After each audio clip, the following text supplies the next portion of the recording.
जो प्रतिक्रमण अपन करते हैं, अभी ज्ञान में आने के बाद ये समझ में आने लगा कि हमसे ये गलती हो गई, या काम क्रोध लोभ मोह के संबंध में जो भी हमें समझ में आया कि ये गलती हो गई, उसका हमने प्रतिक्रमण उस समय कर लिया। पर अपन ये बोलते हैं कि लगातार हमें कई घंटों प्रतिक्रमण भी करना चाहिए। प्रतिक्रमण वो क्या केवल इस जन्म में जो हमसे अभी पैदा होने के बाद से जो गलतियाँ हुई हैं उनके फल से तो हम छूट सकते हैं। एक्चुअली प्रतिक्रमण कर्म फल से छूटने के लिए नहीं है, कर्म बीज को जला देने के लिए है जी। कर्म फल तो भुगतना ही पड़ेगा।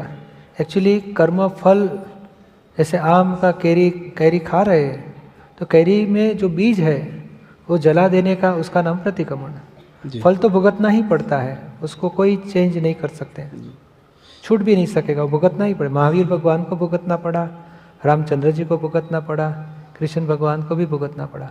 सिर्फ भीतर में उनके पास ये जागृति थी, नए बीज नहीं गिरते थे। बीज फल भुगतने टाइम अज्ञान दशा में बीज गिरते ही रहते हैं।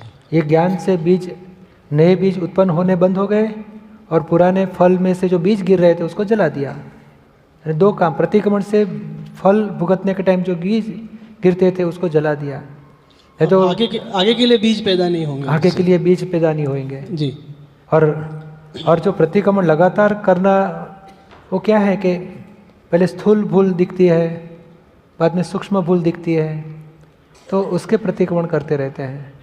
क्योंकि एक स्थूल व्यवहार, वाणी से किसी को दुख दिया तो ये स्थूल ही व्यवहार हुआ है, हमको दिखता है अरे वाणी से मैंने बहुत दुख दिया, गलत हुआ, पर उसके पीछे सूक्ष्म में अभिप्राय है, उसके पीछे मान अपमान है, उसके पीछे अहंकार की मान्यता है कि मैं सच्चा ही हूँ, मैं ही सच्चा हूँ।